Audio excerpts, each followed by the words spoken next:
It's Friday, time for another edition of Feel Good Friday. This is going to be an interesting Feel Good Friday for me because I don't really know where it's going to go.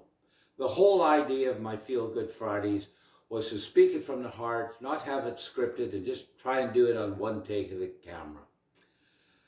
2 days from now will mark the day that Kathy slipped the surly bonds of earth to touch the face of God.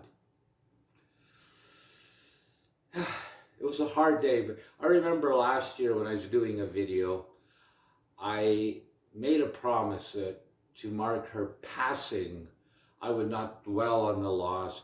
I would try and make it a day of remembrance, of celebration. And last year I talked about people that preceded me, my parents, my grandparents, and the respect I have for them. This year, I'm going to talk about the people that succeeded me, mainly my children. I'm going to start with the oldest, Jamie. I so remember that time that I held you right after birth, and you had those penetrating blue eyes that just really captivated me. And, you know, I knew I was supposed to celebrate, but I was overwhelmed with the sense of responsibility to have to actually raise this helpless child. But this helpless child has developed into a wonderful person. She is a tremendous member of society. She works hard.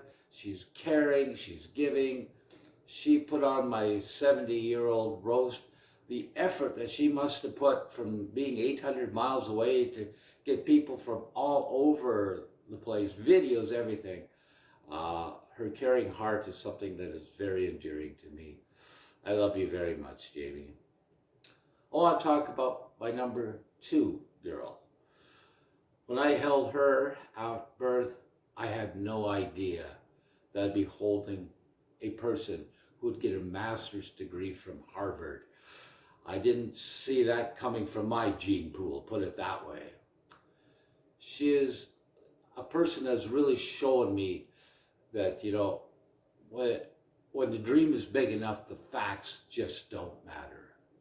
When she applied at Harvard, she just got this, an acceptance form said that she'd applied.